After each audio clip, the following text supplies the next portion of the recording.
But he was always into his technology, and I remember him coming home with the Sinclair Spectrum and saying, that's the future. Played around with that, played a lot of games. So I was always a natural gamer in that regard, from the Spectrum through to the Commodore, through to the PC and all that good stuff. And then they decided to found their own business in '85, which, as it turns out, was Northern Ireland's first advertising agency. So I got exposed to the whole agency scene from a very, very early, from like 10 years old when I set it up. Come the early 90s, I did what every self-respecting, grammar school kid in Northern Ireland did, which is get your A-levels and then immediately disappear. I mean, you do hear some examples coming out of the US that, hey, if we know you like ice in your G&T in Los Angeles, we'll serve that to you in Orlando. I said, well, if you did that to me, I would never stay at your hotels again. If it was that personalized. So we can get down to a fairly granular level. You can also scrape a load of data from the internet and, tell them their dog's name is Rex and that they like fly fishing or whatever. You can't do that. You can go pretty far in that these days, but where's the creepy factor? If you have been enjoying listening to the stories of entrepreneurs across Edinburgh, then why not subscribe? If you're on YouTube, you can hit the red button down below and hit the bell to get notifications. Or if you're listening on Spotify or Apple, then subscribe to the podcast. We hope you enjoy the show. Allan, great to have you on the show. Thanks for coming on. No problem. Thanks for having me.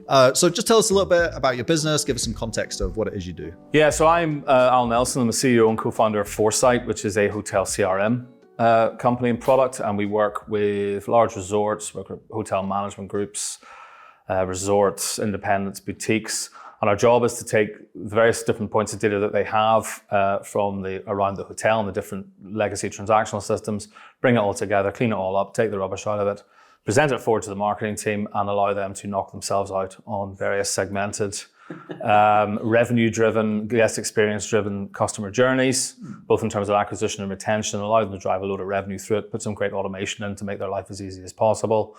And then from that, they deliver a direct guest experience. They bring people back to the hotel that don't come through online travel agents, which is a big commission that goes to the big online travel agents. And our job really is to make sure the data is all available, the tech's available, and they can go ahead and do that. And when it works for them, it works really, really well. So not much. So it works. It has its moments, but yeah. It's an interesting business. And so give us some context of size. What's your team like? So we are a solid 7-figure revenue stream, vast bulk of it's contracted ARR, annual recurring revenue. We have 30 people at the moment, and that's all split across pretty much the disciplines you would expect in a tech business. Product development function, sales and marketing function, operational customer success, tech support, and some admin surrounding that. So really all the bits that are needed to grow and scale a business. Yeah, amazing. So take us back to the beginning. How did this all happen? Where did it all start? It all started in my parents were entrepreneurs. I grew up in an entrepreneurial household. My parents are English and moved to Northern Ireland in the early 70s, which for those who know their history is a very interesting time to move to Northern Ireland. I still don't get it, but I'm very glad they did. I'm very proud of where I came from and all that.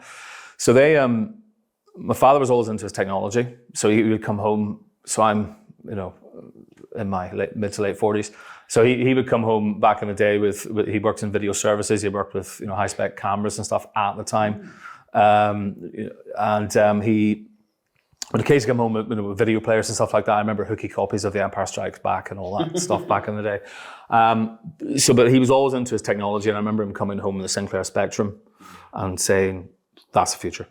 Learn that." So played around with that, played a lot of games. So I was always a natural gamer in that regard, from the Spectrum through to the Commodore, through to the PC and all that good stuff. So huge influence there, but they founded their own, but he went through some large corporates, and then they decided to found their own business in '85, which, as it turns out, was Northern Ireland's first advertising agency. So I got exposed to the whole agency scene from a very, very early, from like 10 years old when I set it up. And I suppose that had a huge influence on me. It was set up in our house, and then 3 years later they moved down the road into the centre of Hollywood and grew it from there. It's still going today. For those who want to look it up, it's called Ardmore Advertising and Marketing. So you can Ardmore, Ardmore, which was named after the street that we lived on, and it's still run by their business partner at the time, Big John. So John's running away with that. He's doing a great job. So, but at the time, they also got into, a few years later, they got into direct marketing, direct mail, database marketing, latterly in the 90s, call centers. So as I became a teenager and grew up, I ended up going into go into the business, do some data capture. So I learned how to type, and more importantly, I learned to use the big mailing machines that they had. So they got into direct mail production. So sophisticated lasering technology at the time to, the type of stuff that the younger generation all knows just comes to them on an electronic form. Obviously, all that, the precursor to that was direct mail. So putting all that on paper, getting it all assembled, getting production lines sorted, getting all the machinery in to pack mail, if you've ever seen big print machinery that does that type of stuff. So I got trained to use all of that when I was a student. And then come the early 90s, I did what every self-respecting, grammar school kid in Northern Ireland did, which was get your A-levels and then immediately disappear. So I went straight to, it was Dundee Uni. So I have a lot of background family in Scotland, but, so I came to Dundee, hadn't even seen it, haven't even visited. And, it was just an interesting culture shock going from Northern Ireland to Dundee. And 4 years there, I did a history and politics degree. So I've got a completely different degree than what you'd expect from a tech founder. Met my future wife. Went back home for a year to do a marketing masters at the University of Ulster. Immediately came back here, and within that year, for the history buffs, it's the 25th anniversary recently of the Northern Irish Good Friday Agreement. We packed it in the mailing house, so we were actually part of that system. They printed out the brochure. Not the brochure, the kind of agreement in English and in Irish, sent it out to every household in Northern Ireland. So we were part of that history in a lot of ways. And it was interesting because it was a referendum that was done properly. And I'll leave it at that when it comes to politicians. But it was very clearly explained to the populace what this all meant. So there's interesting learnings, I think, for referendums, particularly the Brexit one that's happened more recently. But that's by the by.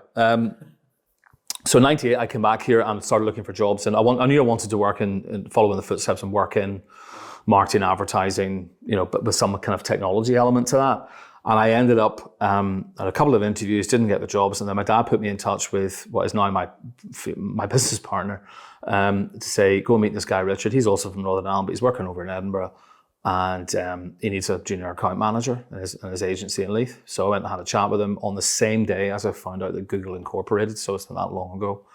So I got the interview, got the job, started here that September. And in some ways the rest is history. But I joined a little agency that was just 6 people.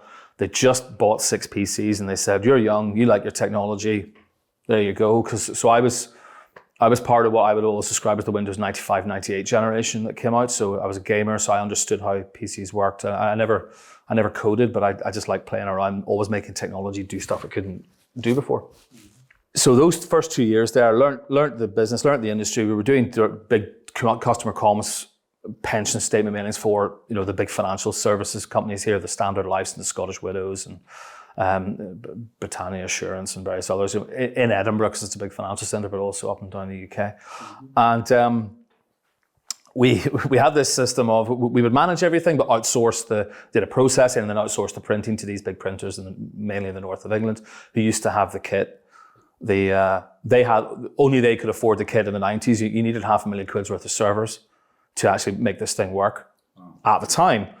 And then within a couple of years, I got really, really cheesed off with having to sit there and wait for faxes to come in of these big proofs that we had to proof all the way. I had to make sure each bit of data was in the right place, and they would send faxes or send big reels of white paper up, and you'd have to wait for the courier and sign these things off. And if they got one thing wrong, you'd have to go back to them and everything else. So I was sitting there thinking, I was 25 years old or whatever, going, I absolutely hate, I love what I do, but I hate this.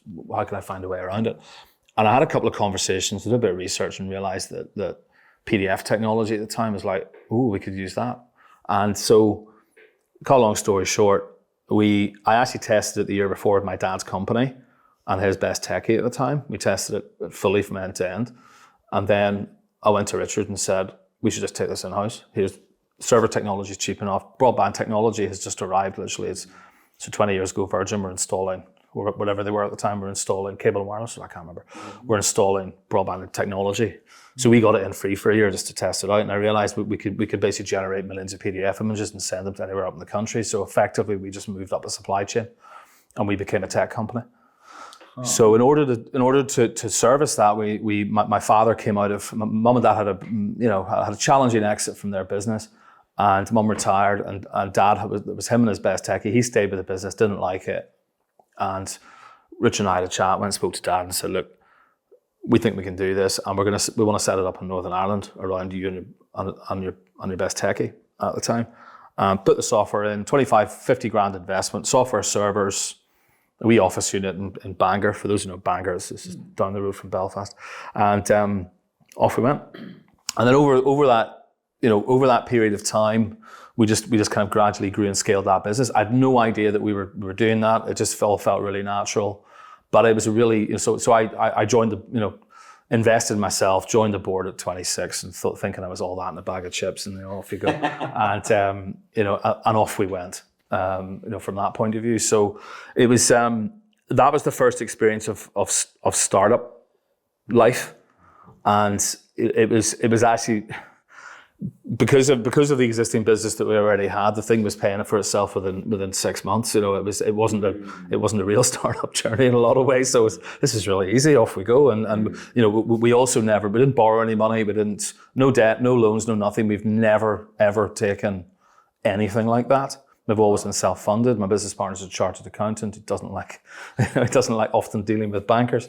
And apart from some fantastic assistance from Scottish Enterprise and Invest Northern Ireland in previous years as well, but we've always been, bootstrapped and self-funded, which brings its own challenges when you're looking to scale quite quickly. But so that business just grew, and we just, when I talk about the supply chain, we obviously managed all the supply chain, then we did it, and then we got, well, for this little job here, we'll just get a little laser printer because you can get them cheap from wherever. The civil service in Northern Ireland was buying the kit in new, putting 50,000 impressions on it over 2 years, and then they've just come. We would just buy them cheap and bring them in, and then we bought a little enclosing line, and then we had some people who were hand stuffing envelopes, and we just worked our way up the supply chain and funded the whole thing through P&L.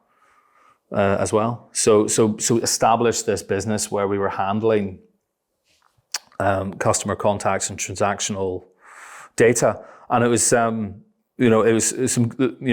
kind of learning at the time was that as an agency in the 90s, we had the expertise in handling this stuff. The big clients didn't really understand how it worked. There was an opportunity for an agency just to manage that relationship, get a good margin in the middle of it.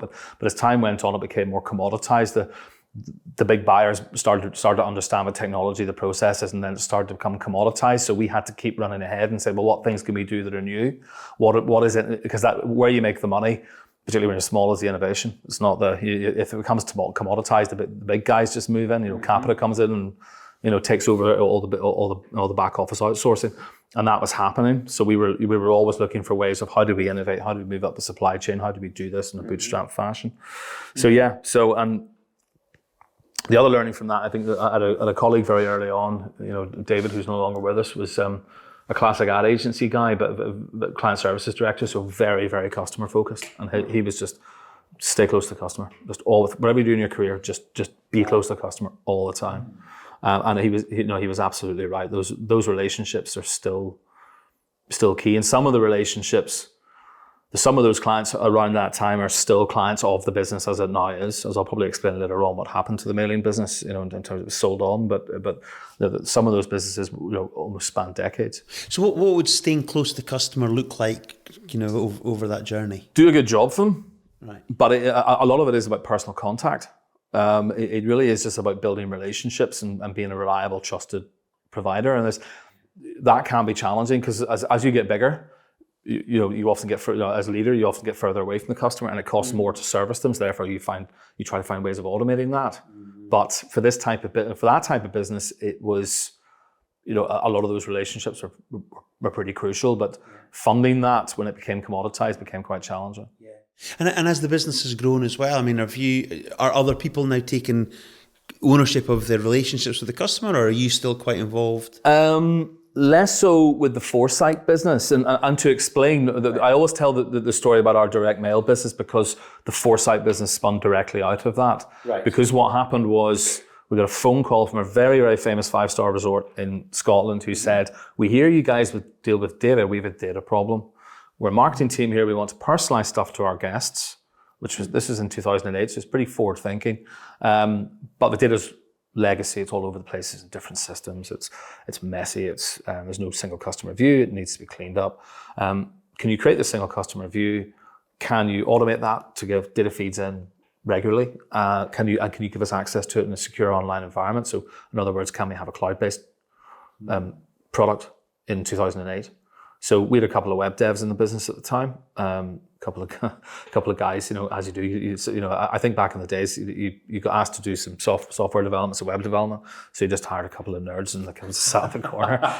with all due respect to all web developers out there, you just and you put them in the corner. You give them a bit of work to do. You're not quite sure how to deal with them or handle them or how to get the requirements right or anything else. But ultimately, over time, you start to build things, because we had a couple of use cases around our original business that we needed, but we also had these guys sitting there, and this project came in. So we built this thing for that 5-star resort. We then built it for a second 5-star resort, who was a sister hotel, and then we sold it into one of the UK's largest groups. And so they got in touch with you because they heard that you had experience in data. Yes. And actually, as it turned out at the time, and this is the power of personal relationships, at the time there was a freelance copywriter working in our business, in our office. It was just in there, and Simon at the time was working with this client, with this hotel. I can say who it was Turnberry at the time. So he was working with Turnberry as a copywriter, and they were asking him, look, we've got this thing, we've not found anybody who can solve this problem for us. He said, I think you should speak to the guys I work with, or I sit in the same room as. So that's how it came about. So that was a real stroke of luck, actually. And So that's how that business evolved. And over the years, we ran the two businesses and another little startup within that, kind of in the same structure. And Richard ran the mailing bit, I ran my bit, or the foresight bit. That flipped around over the years as well, because some years it was we got dragged into other things, but it was it was just this kind of weird evolution of 2 or 3 different business models, 2 or 3 different types of business, different markets as well, because the hotel market is very different to the financial services one, and they're all interweaved with each other and ebbed and flowed over time. But it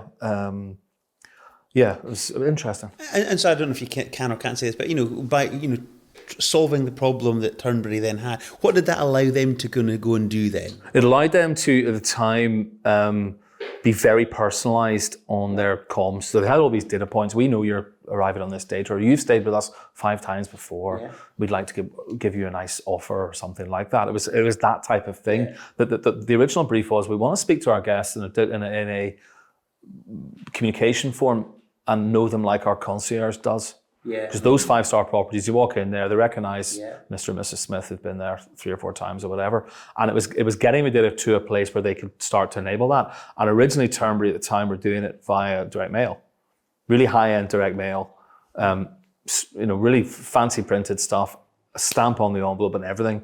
And then they said, we'd like to do some emails as well. So okay, we'll just build a little email tool. So we built a little email tool and put it onto that. And then within a couple of years, realised it was a bit rubbish, and therefore, we effectively outsourced a lot of that, and got some really great tech in for that. But again, it was the embryo of what is now a massive market challenge, or a massive market problem to be solved, which is basically personalisation at scale. And how personalised are some of your clients managing to get it now? Because I think this is fascinating They could go further than they need to. I mean, you do hear some examples coming out of the US that, hey, if we know you like ice in your G&T in Los Angeles, we'll serve that to you in Orlando. I said, well, if you did that to me, I would never stay at your hotels again. If it was that personalised. So we can get down to a fairly granular level. So, you can get down to choice of pillow and chocolates and all that good stuff. Are you really going to use it? Yeah. You can also scrape a load of data from the internet and tell them their dog's name is Rex and that they like fly fishing or whatever. You can do that. You can technically do it. Well, but legally, data protection wise, should you? And also from a guest perspective, depends on the age, stage, and everything else of the guest. Is how do you pitch it at certain different levels? So you can go pretty far on that these days, but where's the creepy factor? Where do you? So we have to work hard with our clients and with the data sets to say, look, well, what level are we trying to pitch this at? And quite frankly, is some of your data good enough? Because sometimes the capture processes have to be sorted out before this stuff even comes through at scale. So the business gave us the foundation to do that, and then over the last decade, we gradually scaled into mainly UK and Ireland, mainly the type of properties I've talked about earlier on, but then started to deal with a lot of big vendors in the space. So started to understand the kind of tech ecosystem around the hotel space and how fragmented it is, how relationship based it is. A lot of vested interest, a lot of new companies trying to knock on the door and be white trainers and jazz hands. So I've got this great product, I've got cloud, I've got this, I've got that, but it takes a long time in the market to move that through. So understanding all of that just took time, and I suppose the lesson there is that if you're going to get into a market, you really have to take the time to understand it, and the hotel space. And there's 2 or 3 startups in Edinburgh that are kind of working towards the space or into the space at the moment, and they all get in there and go, I cannot believe finding the decision makers in these big groups of big properties is an absolute nightmare. Really? Because a lot of cases it could have a big brand on the door like Marriott, right? Yeah. But somebody else manages the hotel, a hotel management company. We have several clients like that, and then somebody else could own the asset. Yeah. So all of them make decisions at different points in the journey. All of them own data or don't own data. There's all these things you have to navigate to try and get to the right decision maker. And just understanding how that particular market works, and all of the vested interests and all of the distribution models and all of the bits of technology and distribution that take a slice of revenue all the way through to before it gets to you or gets to your clients. So it's just it's probably far more complicated than it should be. But it's a space, and the lesson there is really just having to get deep into it and learn it. Was there a particular moment in the business where you're seeing all this tech stuff develop and you're realizing like, okay, this is where it needs to go, where there was a switch in your mind that's like, oh, we need to go all in on this? Like, do you remember that? Was there a particular moment where it was like, that's the trigger? It was in 2010, we decided, there's kind of 2 stages to this. In 2010, we decided, right, we've got a product here. Right, we'll take this out to market. We'll build a product. We'll take it out to market. So we took it to some of the kind of large Scottish resorts and groups and everything else, and they said, "Yep, we really like what you've done there, but we have this different system, and we have this other system." So, oh well, we'll just do an integration there then, and we'll take your 150 spreadsheets and we'll put them into the system. And one of our clients, who I won't name, became the byword for nightmare, because we agreed to do this stuff and it was so complicated. But what happened, and the product itself was a series of copy and paste websites. So each time we got a new client in, we would just basically copy and paste and then rebuild, and suddenly we were running 8 or 9, customer facing, to them only, but customer facing websites. And hang on, this isn't sustainable. So but what I realized was we had 2 or 3 years of learning about all of the data points that they needed, dealing with the various vendors involved, dealing with the different levels of data they required. And then, so 2013, 14, we went, right, we're going to basically rebuild the whole system from the ground up, because we've learned all of the things that we need. So we turned the whole thing on its head and standardized the inputs and the outputs, which meant we could automate for scale. We had to go back to all of these vendors that we'd already worked with, including Oracle, including Guestline, some of these really large players, and say, look, we need to rebuild our integration with you. Fine. But we knew what we were looking for, and then we went and then on the other side, we plugged in some really sophisticated email tech that allowed us to scale and be very sticky with these clients without having to invest in very sophisticated, without having to build very sophisticated email tech. I think there's a notion that, sending an email or a communication is quite easy, but doing everything around that to do it well is a multi-million-pound set of investments. And we, at our stage, but we're not doing that, because there's enough good vendors in the market. We'll just plug into the right one, and we found a very good one in London, even though we work with more than one now. Go spread the risk, but and when you mention the word sticky as well, I mean, you're pretty embedded right into the clients that you're working with. Yeah, I mean, so some of the clients we're working with, a lot. Some of the ones, the early adopters, we've still got most on our books, right. And 10 years plus. Yeah. And other ones, so our retention rate's 95% annually, something like that. So you do get a bit of churn. I mean, absolutely. I mean, sometimes. And sometimes a client will go off in a different direction. A hotel we work with may get bought by another management group who already has something else in place, or they may decide. In some cases, we see we can do this a lot cheaper. We're going to go off and use MailChimp or equivalent and do it really cheap, or we're going to set up our own data lake with all the.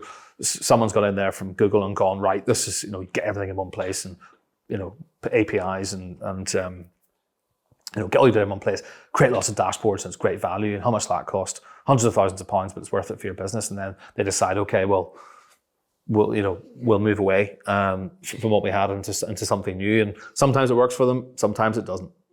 And does your heart sink when they say, "I'll just move to MailChimp" after doing all the stuff that you've done? It doesn't happen that much. It's happened, it does. Well, once we're in and once the automation is flowing, we've moved them.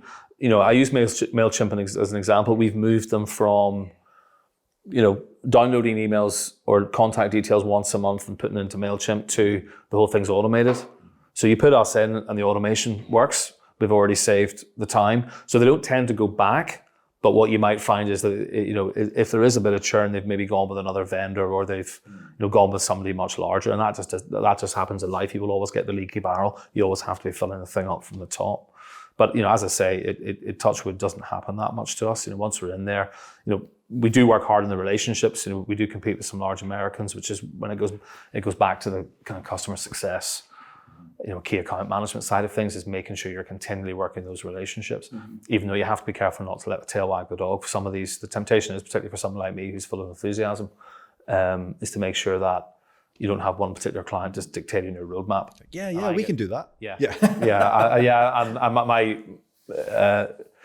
our lead developer, who's been with the business for 12 years, she and I used to sit in desks opposite each other, and I would come off the phone after having sold something that we hadn't built yet. So I'm not allowed to do that anymore. So, but that is the founder's curse and the founder's privilege, prerogative. In terms of where you're at, you're obviously travel tech, but what you're describing there, does that have wider applicability to other industries? It absolutely does. And we used to have a financial services version of it that we had into a couple of key clients. We'd adapted it for some of our financial services clients in the mailing business to make it more of a kind of call center response management tool. And we had a retail version of it with a pretty well-known jeweler in Edinburgh for 4 or 5 years. But we got traction in the hotel space, and it's such a big market. It's a massive market.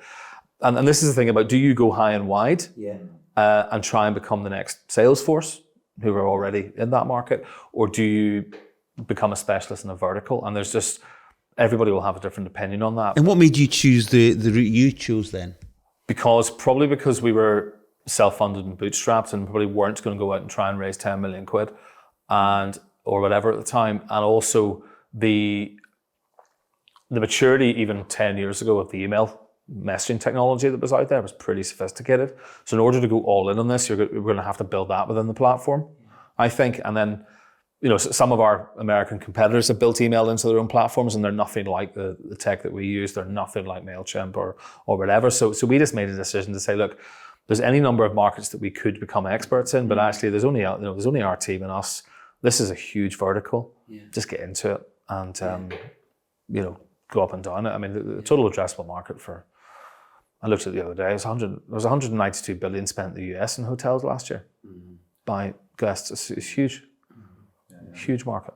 So as you've kind of continued to grow your business, then 2020 hits. What did that look like being in the hotel industry? It's 2019 we hit 1 million ARR. We were cooking with gas, I think they still say in Northern Ireland. And we also engaged with Scottish Enterprise regarding a large innovation R&D. So there was lots of plans coming together to say, look, we've got 10-year-old, some of our legacy tech's a bit old, and we need to lift and shift into Azure. There's things that we want to build. We need to break the whole legacy product up and microservices, APIs, all this, with all these great plans. So quarter 1, 2020, with a record quarter. I came back from skiing with what was a cold. I thought it was a cold in Italy, but it wasn't, I suspect. And then COVID hit. And then we had the mailing business wrapped in with Foresight, but the Foresight hotel business, basically the hotels just shut down. And it's the hardest 2 weeks I've ever had in business. I thought we're going to lose the whole lot. It was just, we ended up, and then Rishi Sunak obviously did his furlough thing on a Friday evening, or Friday the 26th of March or something like that. So sorry, before we go on, just on that, the hardest 2 weeks, literally, kind of what was the emotion that was running through you? What were the thoughts that you had? No idea what would happen. I mean, we've built this business up we built these different businesses up, and they're all mixed in together at the time. We don't know what's going to happen. It's just literally, particularly with the hotel product, which is my side of it, is like the hotels are all shutting. They have no paying customers, which means they were all starting to phone up going, can we pause billing? Or some of them were, some weren't, as it turned out. Some invested all the way through. I mean, some of these places are very well capitalized, some aren't. But it was just the emotion of what do we do? I mean, basically, are we going to have, I mean, I built the team up at that time on foresight to about 18 people. So am I going to lose some really good people here who's going to have to tell them no? We actually did have a guy joining us from Sky TV, and we'd offered him the job in early March, and I had to phone him up a week later and say, I'm really sorry, we can't bring you on. And he'd resigned and gone, and it was a horrible conversation. But then the furlough thing came in. Then we furloughed. We kept in 6 on the foresight side, me, 2 developers, a couple of client services people, and our marketing guy. We decided that we'd keep marketing in the business, just we need comms to go out. And then our mailing side of our business, we kind of halved the number of staff. Within a week in the mailing business, and this is maybe the lesson of diversity here, or diversification actually, sorry. Which is where the mailing business was dealing in utilities, public sector, finance, and everyone's print department shut down. And then all this work suddenly came our direction in the mailing business, so that went up. And in the meantime, furlough came in for foresight, so therefore we were able to move things around. And then with the mailing business, the first person on furlough was back within 5 days because the work had just flooded in. Then we gradually brought them back in, and then thanks to the miracle of long-term planning, for once in our lives. We had that relationship, we had that thing with Scottish Enterprise we've been working on, and they phoned up in May 2020 and said, you're getting the money. So we started, the first thing I did was phone the guy that I'd told he couldn't come to join us, and he thankfully did join us. Oh wow, nice. And we started bringing everybody back in. And over a 3 or 4 month period, we scaled everyone back in. So, but we did it in a structured manner. So, just to make sure we were ready to cope with them. Yeah. The clients had all started to open up as well. So if you remember that first period of COVID, by the time it got to the summer, things were opening up. Sure, it'll be grand, and off we go. And so everyone came back in. The hotels all opened up again, or to the as best as they could within the confines of the space, of hands, face, space, whatever they call it, and. Staffing issues obviously as well, because between that and Brexit, I think a lot of the staff went home for hotels. So, but we were able to bring people back in, even though at the time there was a couple of people that left the business. So in some ways, never waste a good crisis. We were able to make some changes that we needed to. And the interesting thing from a tech point of view is that we did the lift and shift into Azure. So we had to shut down. So we knew we were going to have to shut down the legacy servers. We were going to have to move them into Azure, and it was going to be a complete nightmare to do it over, because our system has continual streams of automated inputs and automated outputs, all the trigger emails and stuff that go out. So as it turned out, in the middle of April, nobody was using the product because everyone was shut. So we just brought it down on a Wednesday morning and brought it back up again on a Thursday afternoon. Wow. So we did we shifted the servers as they were, as virtuals, into Azure, but it meant they were all in Azure, and then we could just start over time picking it all apart. So again, it was just a good example of just kind of use these things to your advantage. So there's a lot of crisis management went on as well, and I think all of us in business, particularly those who hadn't been through the financial crisis, which in my experience was nothing like this. Financial crisis, we were okay because we were just doing financial comms. We just had to mail people at the time and say your investments have gone down, right? So they still had to be told that. Whereas this crisis was very, very different. But there's a whole generation of business now who've been through this, and we're probably all better for the experience in a weird way. But I wouldn't ever want to go through it again. Yeah. So, but yeah. And one of the things that we wanted to kind of touch on as well was kind of from a personal point of view, you talk about a career crossroads at some point in your journey. Yeah, it was, and about 10 years ago, I've been with the business for quite a while. Foresight, it was, when you're bootstrapped and doing things organically, it just takes time, it's frustrating. And there was competing forces in the business at the time as well. The guys running the mailing side were getting frustrated with how the software business was taking up a lot of resource and time and money and everything else. And I think it all got a bit on top of me. And I just realized, after some conversations externally and internally, I need to stop sitting in the business playing with product and building things and making it a bit better and working with the developers and everything else. And I realized that somebody in this business needs to go out and front it. And I realized that was me. So I'm the natural sales guy, but I didn't want to be known as that. And that was the career crossroads, was actually working out, actually, what do I need to do to make this business fly? And after a conversation with my business partner, he said, you just forget everything else, just go out and sell. So how do I do that? I said, well, you know the industry. Well, you need to, he said at the time, you need to become a real expert in this. Go and learn the industry, go and build the relationships. So in the case of our industry, there's a very well-established trade show circuit at the big level. The biggest one in the world is in Berlin. There's one in London. There's often one every year in the States. And there's a huge amount of smaller ones. Just go and build the relationships. Go and find out who's head of marketing at X, Y, and Z group and just learn how to do things. Go and build a relationship with them and start, just generating business. In the meantime, the product has kept evolving. And that's what I did. And then 2015, 2016, we started to get signed more, bigger deals. And it was all as a result of the work that was done. But for me, it was just where do I want to be, what I want to do. And at the time, there's two other things that influenced me at the time. Was looking at what Skyscanner, FanDuel and stuff were doing in Edinburgh. I mean, Edinburgh had gone from being a place where my previously developer had left Hewlett-Packard when they made massive amount of redundancies in 2009 and retrained as a bookkeeper because she didn't think there'd be any development jobs in Edinburgh, to 4 or 5 years later to basically be in the centre of the universe as far as everyone was concerned for fantastic technology companies. So I remember seeing we had a sales director in at the time for a few months where I learned the great lesson of never hire your mates.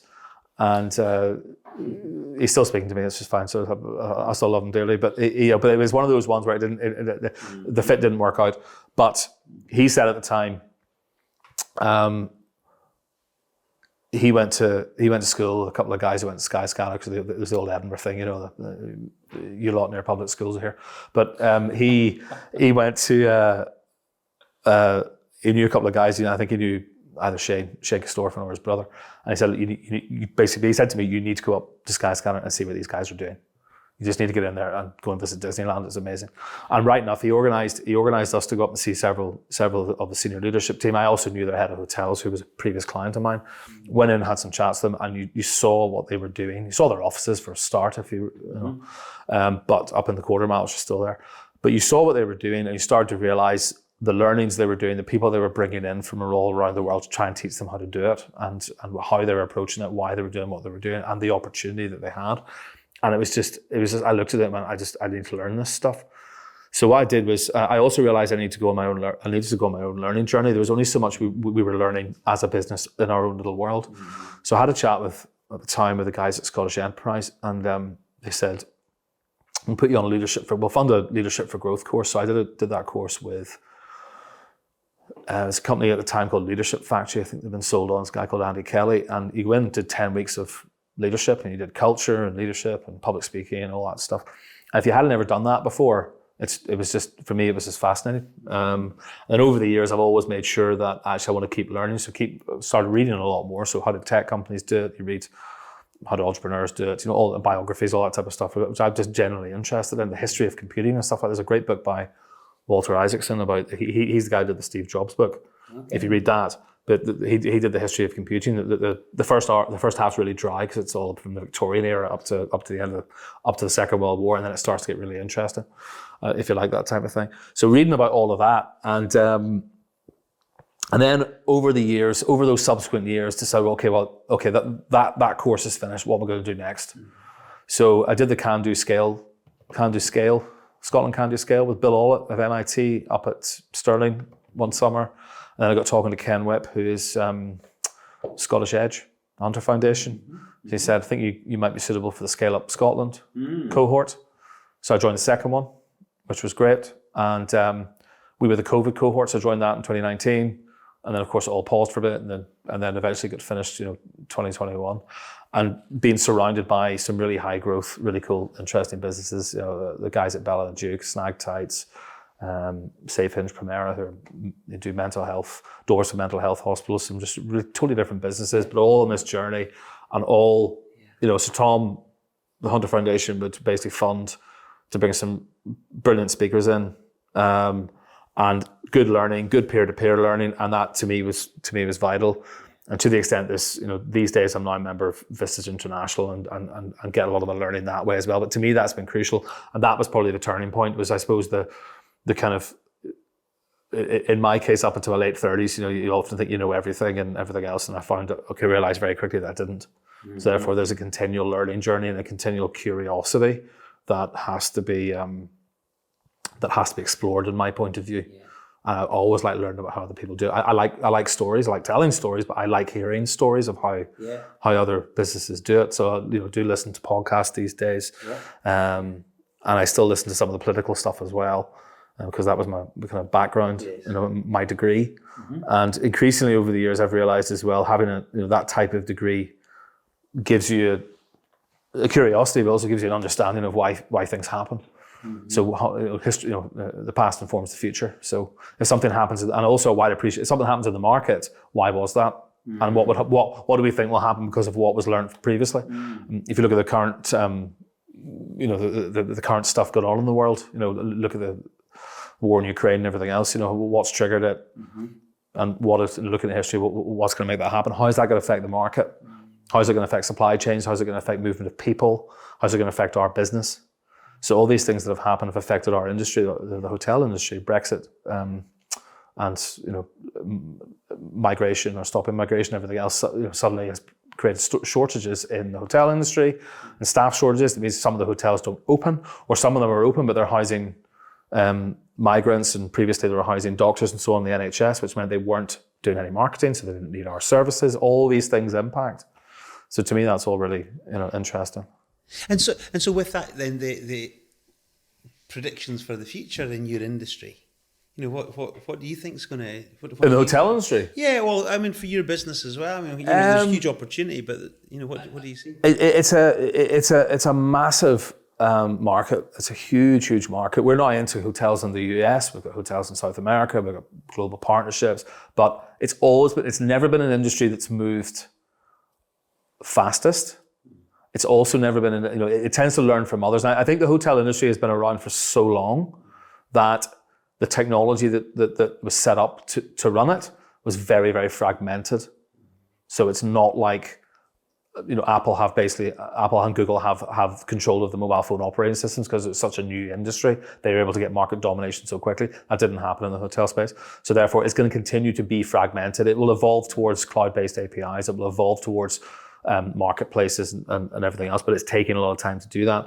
The other challenge in the industry is, and again, this is a kind of wider macro thing, is knowing that, in the financial services industry tend to invest, I'm talking anecdotally here, 10-12% of their revenues in tech. Hotels tend to invest about 6%.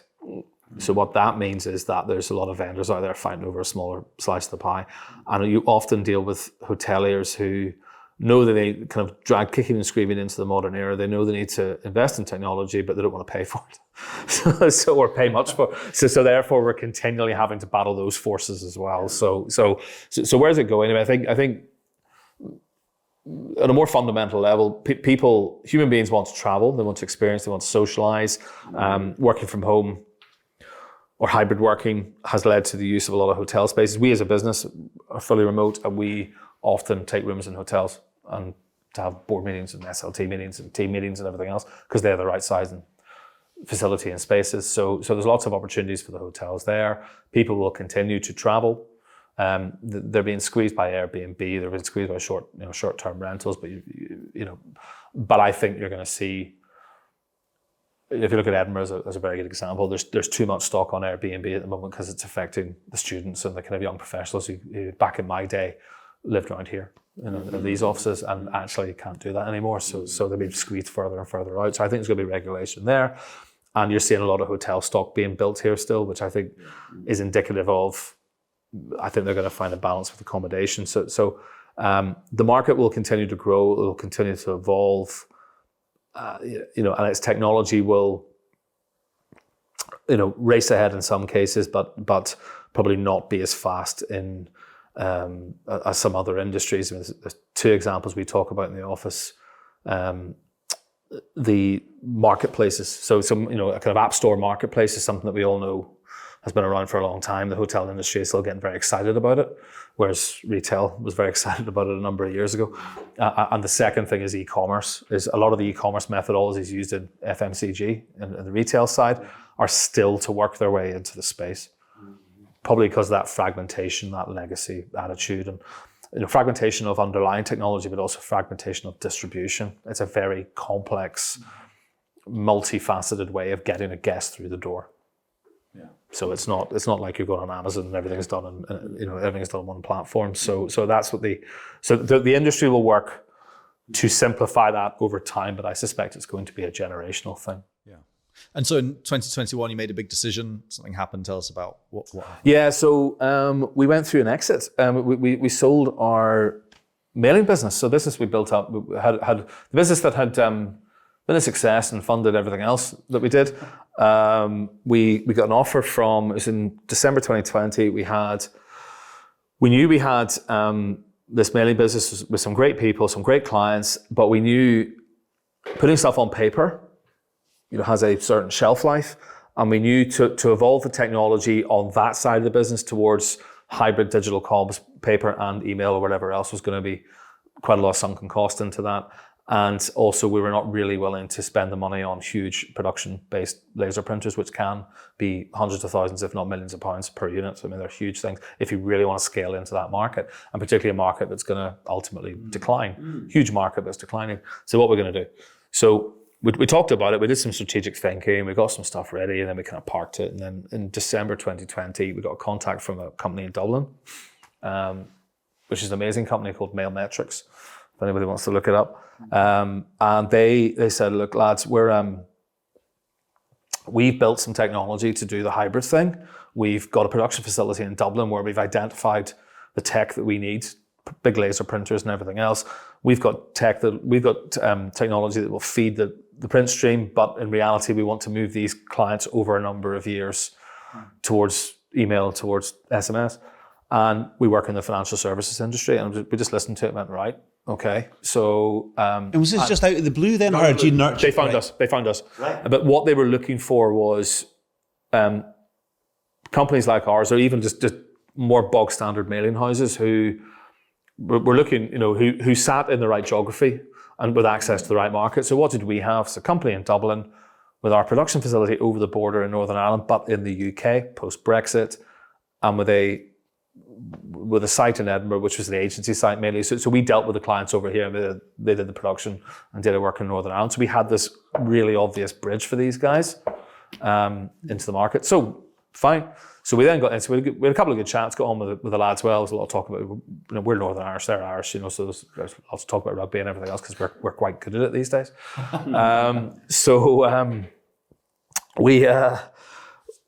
We got into the conversation with them, and the January, February was, just kicking around that chat, and then they gave us an offer, and then we said no. They gave us another offer, then we said no, and then they gave us a third offer. So okay, we'll agree on that. So heads of terms, and then it went into the due diligence phase for a number of months, which is astonishingly detailed for those who haven't been through it. It's quite an interesting process.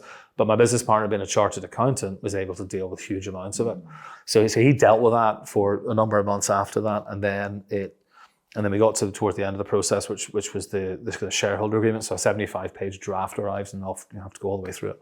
So all this. So then was a bunch of negotiation around that, and then we sold it. We signed the deal on the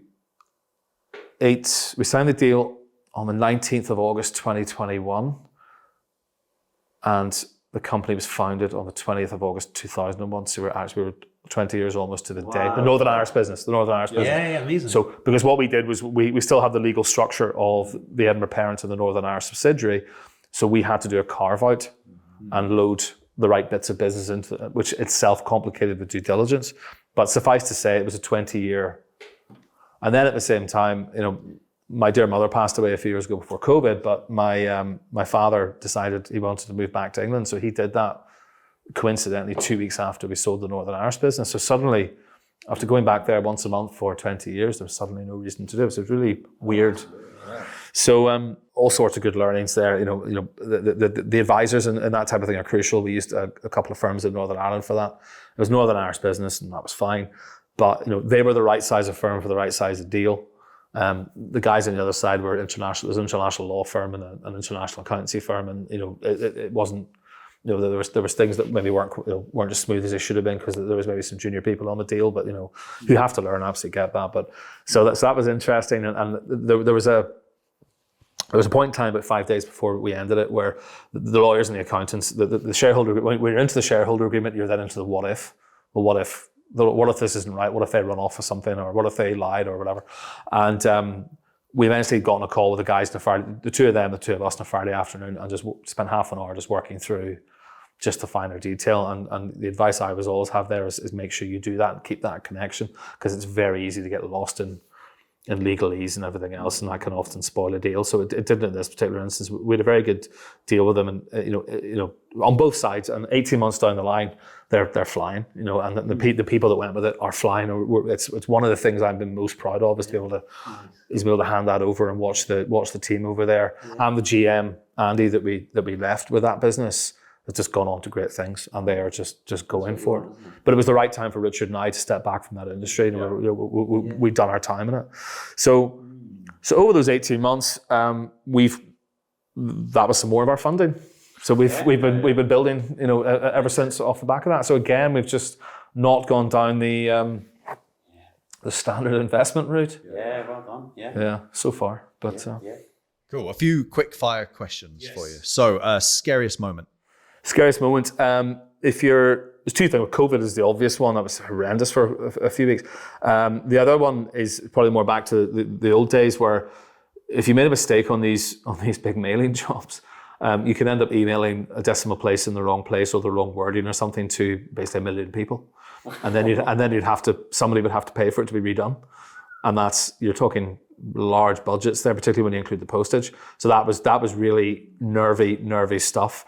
In the case, obviously, it can still happen these days with personalization and email, but it's generally easier to fix. But just the thought of that, it still gives me heebie-jeebies. And I remember very early on forgetting to pass on a file of deceased records. So if you're doing a big run like that, there was always they would pull the data 6 weeks before, and then they'd always do a little run just before it of any policyholders who may have passed away. And of course, I forgot to provide the file onto the mailing house, and I got in trouble from that. So it's just, it's just that. It's something where it'll cause reputational damage, or God forbid, cost somebody a lot of money. I don't like that. Luckiest break. Probably the hotel thing I explained earlier on. It was having Simon in the office, just as it turned out. We had the right guy in the office, he gave us the right connection, and it just went from there. Yeah. Amazing. Toughest moment? I'm going to have to do this. It's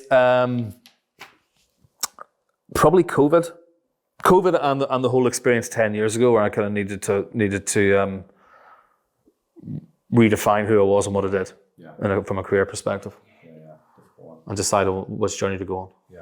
And what brings you joy in business? Winning as a team.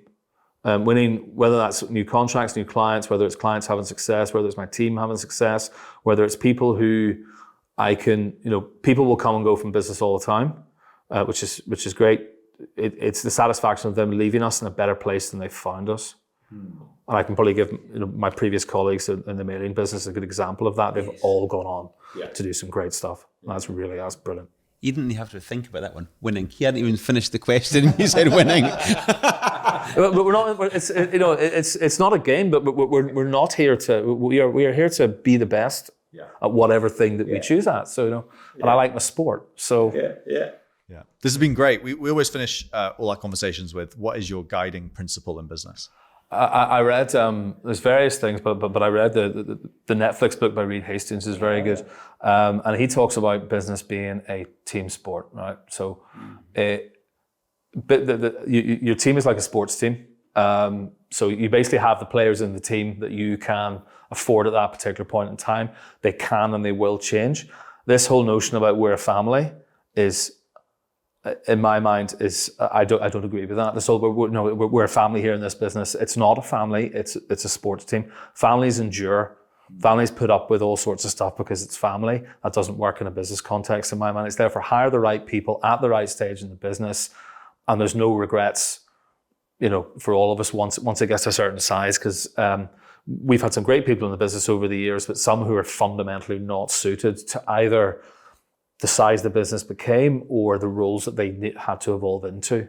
And too many times over the years, people get over-promoted into something that actually they can't do properly. They probably would have been better staying being, dare I say, the engineer, the developer, whatever, rather than having to come in and manage people. So it's knowing that level, and it's behaving like the sports team. Well, who can I get, who can I get into the business that will take us on to the next level? I mean, we've got, the SLT that we have at the moment is probably the best I've ever had, and they're all high performers. Amazing. Allan, thank you so much for coming on, chatting with us, telling your story, and good luck with everything in the future. Thank you very much. Thank you.